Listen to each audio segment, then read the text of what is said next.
What's up, y'all? You see what it is, Joe Torry. You see I'm at the crib, baby. I'm in the loo. Rocking with VOP. Stay tuned.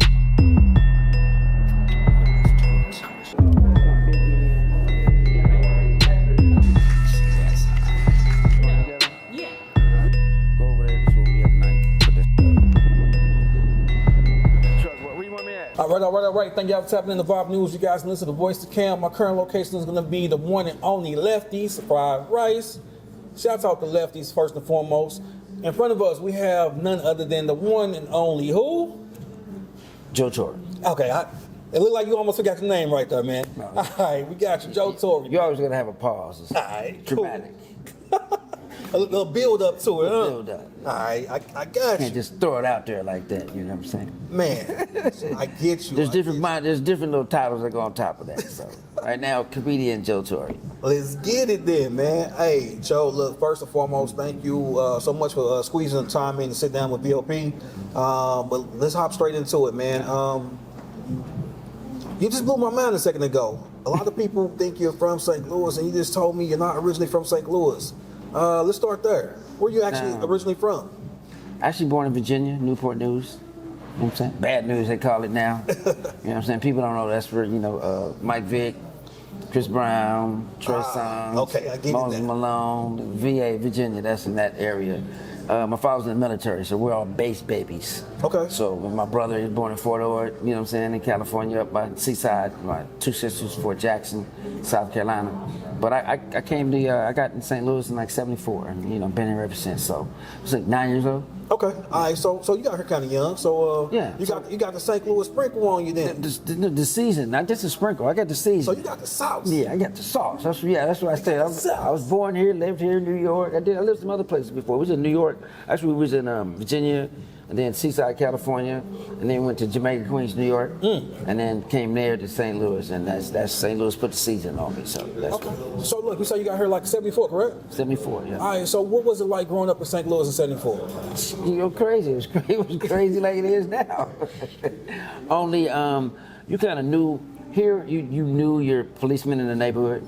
Like when I grew up, first on Enright. So the police station was, right there off of Union. Mm-hmm. So the police station right up the street. I used to box up in that little West Side, box. I used to take boxing lessons up in there. Okay. Before I went over to Tandy, and then you could try to play ball up and then around that way. Then I went over to moved over to Rowan, between Ridge and Wells. Goodfellow, Martin Luther King, right out of Wellston, that little area. And that's when I went to Sodan and then Southwest. I got bused over Southwest. Okay. But Sodan was my chosen school. So yeah, so all that areas, it's the seasoning.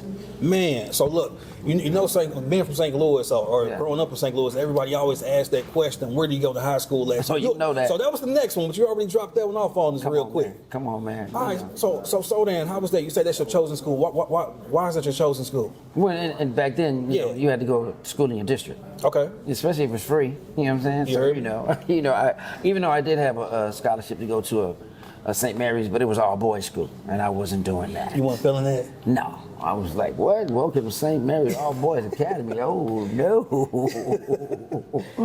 Back in the day, people wanted to go to CBC, right? But still, I didn't really want to go to school just with all boys all day. It just wasn't my cup of tea. I feel that. Yeah. So man, look, you said something there, man. You said you took some boxing, so that's something we might not know about, Joe. So you got some hands, huh? I got hands, feet, I got teeth, I got the whole package. I never need to get the job done. That's St. Louis, Wellston, little scrappers. I mean, that little area, man. You had to know how to do everything, and so you boxed. You know what I'm saying? I wrestled. I'm an all-state wrestler. So, I wrestled. That's how I went to Lincoln University, a football wrestling scholarship. Then they stopped the wrestling program. So I was doing that MMA and kickboxing and doing that way back, like, in the early 70s. Learning how to grapple, learn how to box. You know what I'm saying? And among other things, you know what I'm saying? So, nice. That's just was, you had to do that. You know what I'm saying? If you're going to make it off the block.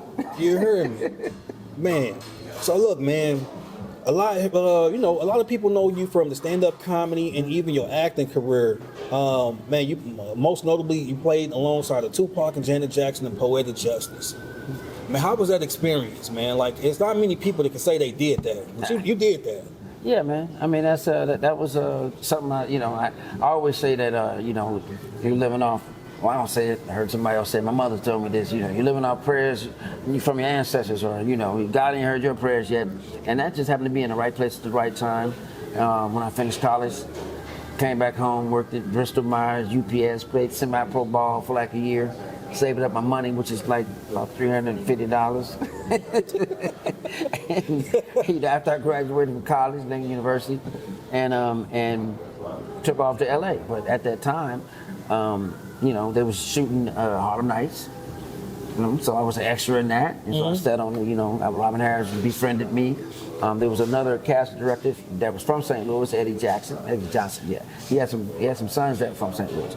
So he had me just being an extra. So I was on the set. I met Red Fox, I met Sammy Davis Jr., Richard Pryor, and it was on there watching. It was like right place, right time. And then at that time, Comedy Act Theater, where the #1 black comedy club, where Robin Harris was holding court, where everybody came. That's where you went to if you wanted to be on A Living Color. They auditioned there. If you needed to be seen, or when the white people came down to the hood, they looking for the next black star. If you was on stage, that's how you were chosen, and that's where John Singleton saw me and put me in. He said he gonna put me in Poetic Justice. Nice. Yeah, right time, right place, right time. Out there hustling, living off my ancestors' dreams. You know what I'm saying? And now I know how to send that energy out there and make it be reciprocal. You know what I'm saying? Nice. So when did you find out that you had a gift of comedy and a gift of acting? Because you just took us through an extensive bucket list of things you used to do, from boxing to grappling to this to that. When did you find out in your life that, I'm funny, or people are receiving me as being a funny man, and I also can make people laugh, and I can act as well? I mean, it's vision I had since I was a little kid. I think the first time, back when they just had 3 channels, ABC, CBS, NBC, and family TV. The only time you could really watch TV is Family Time on Sundays, and you'd always see like Sammy Davis Jr. on every white show. He was holding it down. I was like, I'm gonna be that little bad black man right there. He everywhere. He can sing, he can dance, he can act, he can movies, and I'm like, wow. You know what I'm saying? If I can just be a little piece of that, man, I'm gonna get inside that box. And then when I grew older, I just like, okay, I ain't got all that talent that Sammy had. So I focused on the acting and the comedy, the writing, the directing. I can sing a little bit, but I ain't in the studio. Not without that. Hey, we got to get you not there. without that, that's Roger Zapp. Man. So is it safe to say that Sammy Davis Jr. was an inspiration to you? Oh, big inspiration. Yeah, it's to me the world's greatest entertainer, and everybody bites from Sammy Davis Jr. You know what I'm saying? Never went to school, been in the business. He was 4 years old, and was the Rat Pack. The Rat Pack was nothing without him, and those are the greatest entertainers of all time: Frank Sinatra, Dean Martin, Jerry Lewis. Yeah. And Sammy Davis, you know what I'm saying? That he held court, so it was like, and back then Sammy was, they tried to kill him for, Yeah. he was messing with the baddest actresses out there. So there was that Beyonce, he had them out there, but they was another color. Yeah, you know what I'm saying? then. So back then he would be, what's her name? Taylor Swift. Yeah, he'd be smashing Taylor Swift, beating the brakes out of her. They didn't like that back then. Sammy didn't care. Sammy was beating them all day. So, Hey, but I'm saying, hey, he was, hey, look, y'all. You want some candy, baby? Hey, Joe Torry. Want some of this candy, man? I got a candy cane for you, baby. Hey, you a savage, man. Hey, Sammy was working that stick. Hey, look, man. Hey, if y'all don't know, Joe Torry is a savage on that mic, and he's a savage in person with his comedy stuff.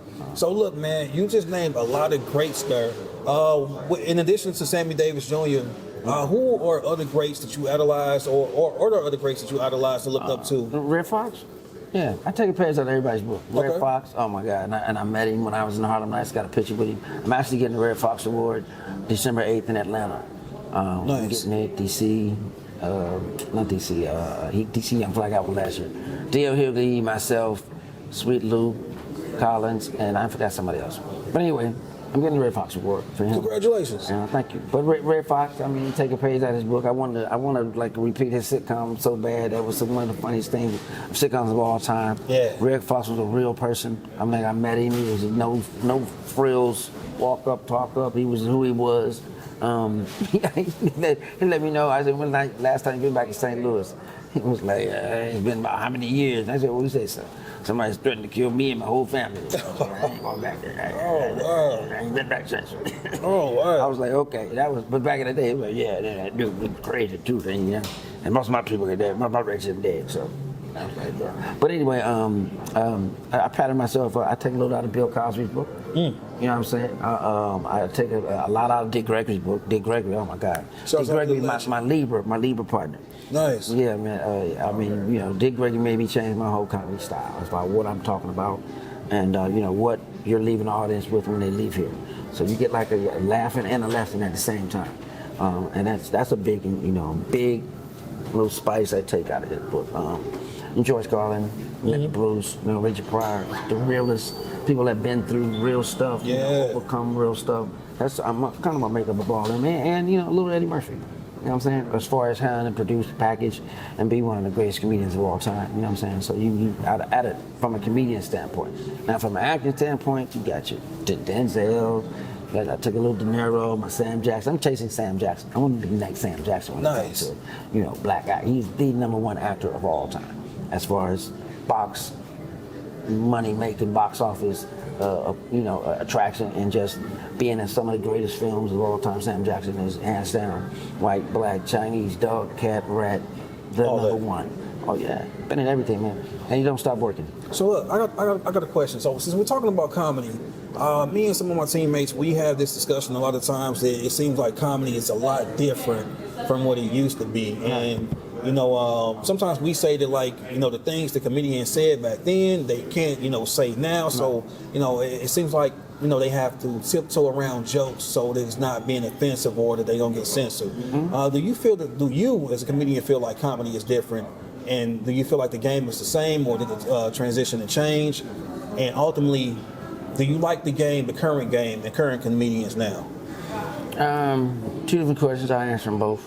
I mean, you know, if you're going to be in this game, I've been in 35 years. I mean, you got to be able to evolve if you're an artist.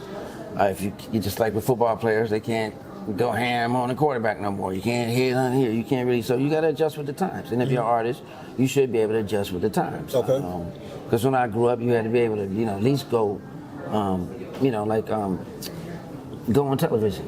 You know, have your 3 minutes of Johnny Carson or Jimmy Fallon or Jay Leno, or to be able to talk to America and make America laugh. You got 3 minutes of that. What are you doing? What's your art about if you can't share with everybody? So my thing is, I don't attack a subject for shock. If it's not really what I'm going through, you know what I'm saying? Then, you know, then I'm just not gonna force a joke about gays or about Diddy or about Trump or about, you know what I'm saying? Let it comes up, but I don't sit at home and create a joke like that. Because if I can't explain it, then I'm not going to tell it. Right. I mean, and you never know who you're hurting sometimes, half the time. You know, in your business. I mean, you probably got like, what, 65, 67% of the world is bisexual. You know what I'm saying? Right. You probably never know it, but yeah, you know, counting the women and the men who won't admit it to you. But you know what I'm saying? So when you're in business, certain things, if you don't know how to, you know, keep on, put it to another situation. If there's illness, you know, you got a lot of people are handicapped in the world. You know what I'm saying? So I don't just necessarily make handicap jokes or disability jokes if you don't know how to say it, pronounce it now, because now it just makes you look stupid. Nice. You know what I mean? So it's like, I don't need those jokes if they're not in my realm, because I raise a lot of money for the disability. You know what I'm saying? In St. Louis, a variety of kids of St. Louis. You know, so it's like bam, and they raise millions. You know what I'm saying? So it's like. Be careful what you say sometimes. Respect. Yeah, because as an artist, you know, now I'm a conversationist. I'm not a comedian. I can come out and just talk about subject matter and make you laugh and leave you there with something warm in your heart. And I think that's a comedian's greatest gift, or should I say award or ability to achieve, is to become a conversationist. Nice. Yeah. So look, let me ask. So what's the difference between a comedian and a conversationist? There's a lot. There's a difference between a comic. Comic is a comic. Comic tell jokes. Comedians tell stories. Entertainers entertain. You know what I'm saying? Clown's clown. You know what I'm saying? You know what I'm saying? You impersonators do impersonations. You know what I'm saying? When you have a whole package like Tommy Davis and Jamie Foxx, they're searching it till they sing, and they do it all. You know what I'm saying? You do jokes and do impersonations, but then they fall into the moniker of conversationists when they use all that. But if you're on jokes like, Conan Barnes comic, you get them jokes out one by one. Boom, boom, pat, pat. So those are people who tell jokes. The difference between these comedians today or nothing, I think they get a lot more chance than we have, and they should use their vehicle more professionally, more smart-wise. The platforms that they have, because we had to come and grind out, and we didn't have social media to get good feedback or to earn money for not being halfway funny. You know what I'm saying? Some people are with the skits and stuff, because some of them now are really not comedians, they're just comedic actors that do sketches, but now they're trying to find another way to monetize their money through a comedy stage, and now they're learning how to be comedians. Now sometimes it's on people's butt because they think they're going to get some of these sketches, and it's not. I'm saying, you're not going to, and nothing against it. I welcome it. You know what I'm saying? I'm sure when I came through, people probably didn't think I earned my stripes enough, which I did. Mm-hmm. But was it like Sammy Davis Jr. back in the day, where couldn't even perform? You could perform in a club, but you had to come through the back door, couldn't eat. You know what I'm saying? You put your foot in the pool, they drained the pool. That was them back days. So it's like I don't complain about nothing now. I'm eating in Lefty's, a black owned restaurant. Yes, sir. Talking to a black owned journalist. Yes, sir. So I'm like, yeah, this is something you couldn't do back in the day. Okay, so look, with that being said, man, you've been in tons of movies too. House Party, Talking Dirty After Dark, Strictly Business, House Party 3, Tales from the Hood. I actually just watched that a few days ago. When you're in these movies, how does that make you feel as an actor, as an entertainer, and what does Joe Torry do to prepare for his roles? I meditate, you know what I'm saying? You got to call the energy towards you. That's the first thing you do. If you don't believe in yourself, it's not going to happen for you. So I don't believe in defeat. I believe that I have a plan. I designed it and put myself in the right situation and now get on base a little bit. And I don't need to be the star. Just put me in the game, coach. I'm going to make you know me. Yeah. And that's, I'll take whatever little role that's not demeaning to myself and my soul. I won't play none of the gay stuff. I don't do none of that. You know what I'm saying? Unless it's intelligently played, like Philadelphia, Tom Hanks played it. Mm-hmm. You didn't see him kissing another man and loving and doing it. It wasn't, okay, you're just a gay lawyer. You know what I'm saying? Had AIDS. You know what I'm saying? If it can be cleverly done, but I'm not going to just forcibly just do something that's against my soul. I don't care what the money is. You know what I'm saying? I'm saying, so I choose the roles that I want to, the strong black men, because I have, I have 2 sons, I have a daughter. You know what I'm saying? So sending a message to the youth and people, like you said, for what I do, I have a brand. Yes. And my brand ain't tested and don't need to be stretched and no imagination. You know what I'm saying? In that atmosphere, especially if that ain't my story. You know what I'm saying? I feel you. So I do stories that, it's a lot more stories that, that I think that I'm going to do and we want to do, like all our black inventors, you know what I'm saying? All those black people that was in Wall Street, Wilmington, that ran towns, their own taxis and own their own stuff. Where are those stories at? So my thing is with me, I don't have to, you see it, you say it, you call it forth, it happens. So it sounds like you're a man that has, we call it MVP, morals, values, and principles, and that's just what you stand on, and that's what you put out there, and that's what you want to receive back for your roles in any job or check that you receive. You're standing on your morals, values, and principles. Is that safe to say? Oh yeah, I mean you gotta stand on that every day. That's anywhere you go, not just in the business. That's in the sports, just in the game of life. When you go out, you get the same energy. Energy is on your side until you interrupt it. Okay, all right, cool. So look, that's going to be people who see this interview. There's people that already know who you are. There's people that's trying to break into comedy or even acting. Drop them some jewels if you don't mind. A lot of people, we come to realize a lot of people think stuff is just easy. They see a person do it and they think things happen for them overnight. Did it happen for you overnight? No. I mean, I've been wanting to do this since I was a kid, since I saw it. So, put myself in the right situations, schools, learn how to speak and articulate properly, to brand myself. I wrote papers on entertainment, the wins, the falls of the ones that, the ones that profited, the ones that had good businesses, that did real estate, the ones that, blew their money, the ones who didn't think right, didn't plan 20 or 30 years down the line. So everything I'm doing is planned and it's organized. So, I would tell people to do that. Things that you want to see and you want to do, put it into perspective and then learn now.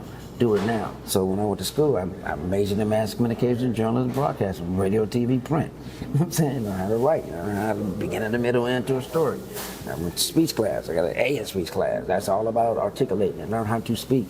So I get paid just to go read an itinerary to a show sometimes. You know what I'm saying? Then use my wit. So many different ways you can use your talent, more than just acting or more than just performing on stage, and just being able to run something, understand a room and read it and host the show, the Emmys, Oscars, stuff like that. You know what I mean? So it's like without sounding like dim they're here. What you say? You know what I'm saying? I mean, because, yeah, it's cool for my black people, but, it's Hispanic people, there's white people, there's the whole world of people out there that you can be essential to, and that's what I kind of shape my whole character around. So it's safe to say that the jewels you would drop would be for them to learn how to speak, like you said, because there are different demographics of people out there, and the more people that you can, effectively speak to, the more. Learn how to be essential. Yeah. Learn how to be on the shelf. Nice. If you can be on the shelf, you can go to the supermarket, it's 28 hours. If you're going to be on the shelf on either one of them, you can be water, you can be paper towels, you can be spoons, you can make your own little fajitas, you can put your name on it. A lot of people do that, you know what I'm saying? Shaq do a lot of it, a lot of endorsement stuff, but you can do that. You can have your own water, you can have your own toilet paper. It ain't got to be number one, but be on the shelf somewhere, you know what I'm saying? When the pandemic happened, you didn't care what you was wiping your butt with. True. You just needed something. You needed wipes, you needed something disinfectant. Right. You know what I mean? So it's like, you can do that all day long, you know what I'm saying? If your brand is about that. You can just do that. You don't have to, but that's what I'm saying. Longevity, mine is handing it down. Family, I'm about family. So those things, supporting black businesses, my whole aura is about that. That's what I sell, that's what I see, that's what I do. Nice. So, be about, an audience that's about you. Right. Those are the Jews. So we almost want to close this thing down. So you've been doing this for over 30 years. Do you have 35. 35. That's a long time. So does Joe Torry professionally 35 a project that stands out the most, that he feels like, yo, this is my favorite project, or this project is my baby, or this project made me feel this type of way? What is that project for you?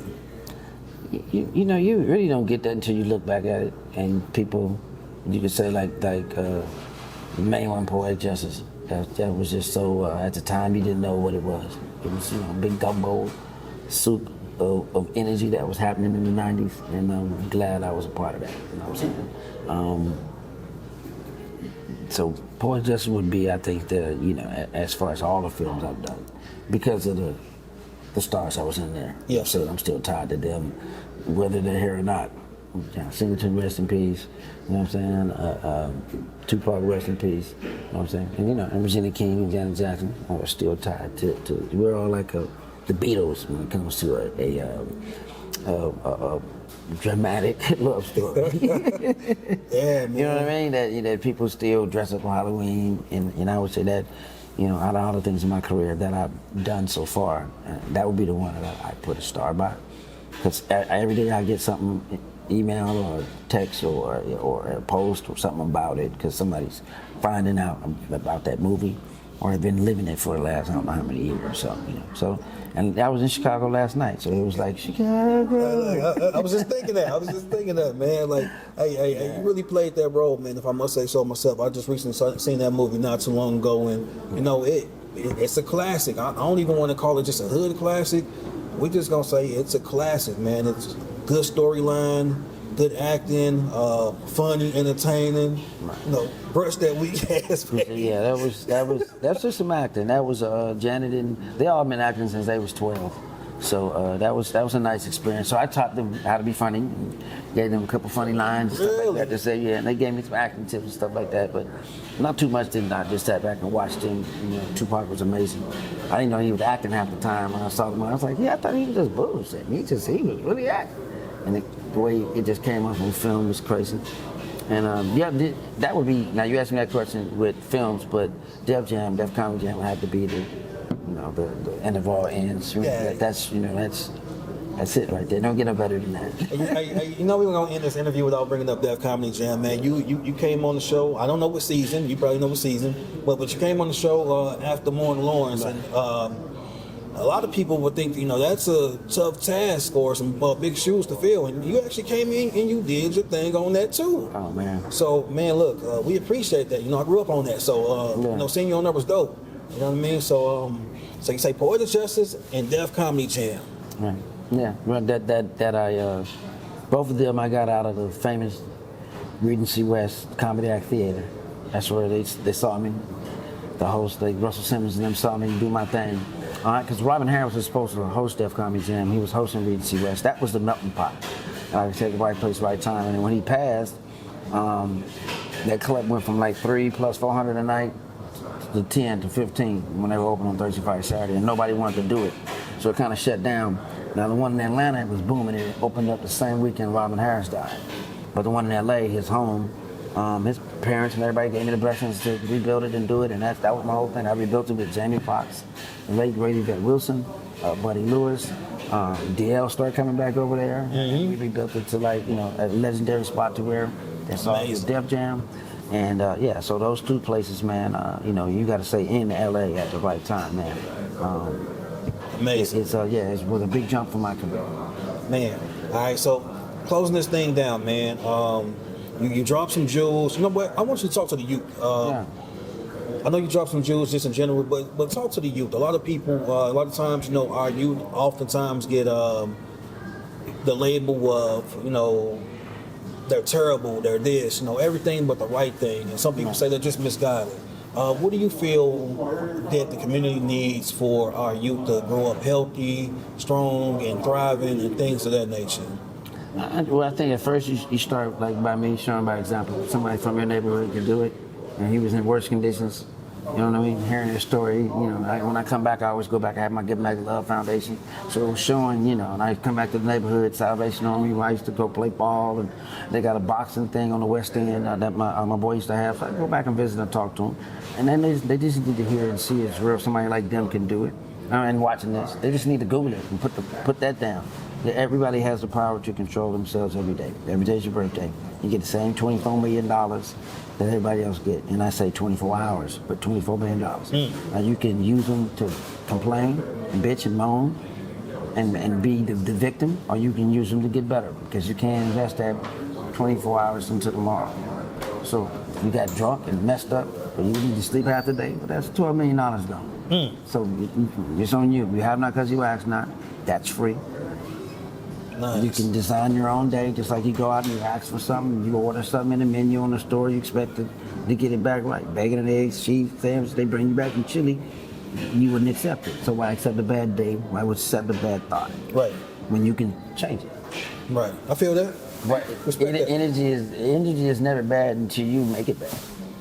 Man, it's something like real big on energy, man. Like you brought it up a few times this conversation. Because we're conversationists right here, right now. You know what I'm saying? I mean, energy is in every room. That's how you wake up every day. So if you don't make peace with it, then make up mad. Okay, energy's gonna do exactly what you have. It's gonna flow the way you want to. You want to be angry, you want to be mad, you want to be broke, you want to cheat, you want to be fearful. That's on you. Fear stands for false evidence appearing real. It's not real. As you believe it. Right. You know what I'm saying? Why believe it be bad? Why believe to have these thoughts in your head when you can just, change it? Feel that. Respect that. You know what I'm saying? I always say that, your mom said you can't get blessings if you got bullshit in your pockets. Bullshit can't come with blessings. So take the bullshit out and put the blessings in there. I heard that. So if you wake up with them bullshit thoughts, take them out. Get some blessings in there. They free. Feel that. All you gotta do is ask for them. All right, and as far as Joe Torry, yeah, what's next with Joe Torry? Just showing you, you know, how I'm building my brand and handing it down to my family. My sons are in. My whole house is like a studio. I kind of did it since the pandemic, and you'll see that. I got a podcast called Live from the Bunker, where you'll see the House of Torry. You'll see, you know, Joe Torry live from the bunker, and these are, you know, I got Big Lads from, you don't know if you know Big Lads. Back in the day, we have a thing that we do called BIC, Black Intelligent Channel. So we got a segment where we talk about all black intelligence stuff like that. Nice. You know, he's trying to take it out to school and the books. So, you know, and the colleges, okay, we can put it right here. And then, you know, see me interact with my kids, you know what I'm saying, showing their brand. They all chop it up, and they all in film school. They all do that. And then I have a Joe Torry Comedy Club. What the F? What the funny or what the? Out of the way. Yeah, so I already got 7 episodes shot, so it's like my round table of real spit comedians. We talking stuff. So I got a segment with Sid, Royale, Melanie Camacho, Tiffany Haddish, Nice. Joe Coy, Russell Peters. That one with myself, my brother, and I'm the host of it. I created it. So Joe Torry's Comedy Club. Look for that. Man. Yeah. So look, man, we're not gonna keep you too much longer because, man, like I say, we appreciate you even taking the time off your schedule to sit down with us. But I will say, man, it sounds like you got a lot of stuff going on. How can people follow you? How can people find your work? How can people support Joe Torry in your endeavors and even any of your foundations? Well, Joe Torry on Instagram, one with blue check, and 140 something followers, 43, I don't know what it is. Joe Torry on Facebook. You know, you'll see the recent pictures. I post and do stuff every day. I'm gonna be more consistent with my starting a podcast and stuff like that. So, you know, TikTok, YouTube. Just Joe Torry across the board. Joe Torry across the board. You know what I'm saying? The one that got the activity. The one that's recent. Hey, you gotta be the one with the check, though. Yeah, Gotta the one be with the check. The one with the check. That's how we got in contact with you. That's right. There you go. You know what I'm saying? Man, look, Joe Torry, man, look, I want to do this again. You know, we gave you your flowers on our page a few months back. You know, you and your brother, like, you know, we just thought about it, like, you know what, Joe Torry his flowers. Let's mention him. Let's talk about him. So, you know, we did that on our page. But I want to give you flowers again, man. We appreciate everything you've done for comedy, everything you've done for entertainment, everything, the sauce that you got from St. Louis that you kept it going. We appreciate you, man. We appreciate everything that you're doing. We just really appreciate you. Sometimes, like, we wait until it's too late to say we appreciate somebody. That's something we really got to stop right now, man. You're a living legend right here in front of us. Like I say, it's not too many people that can say they did a movie with Pac and Janet Jackson and Regina King and John Singleton. And a video with Michael Jackson. I remember the time. You was in that? Yeah, that's me and Tiny chasing them through the whole movie. Oh, man. Hey, look. Hey, that's what I'm talking about. Legendary type stuff. He directed that. He did that before Poetic Justice. Man. Yeah, I was about 208 pounds. I was huge. Hey, that show is. I'll show you a picture. Hey, look, I just remembered that, man. Look, but that's what we're talking about, man. Like, look, once again, man, we appreciate you. And thank you for sitting down with us. If y'all ain't following Joe Torry, make sure y'all follow him on IG and all his social media handles. Follow all his endeavors and everything he got going. We appreciate you, man. We about to sign this thing off. Send us away. Root to the Q's. And we out. STL, baby. There we go. We in there.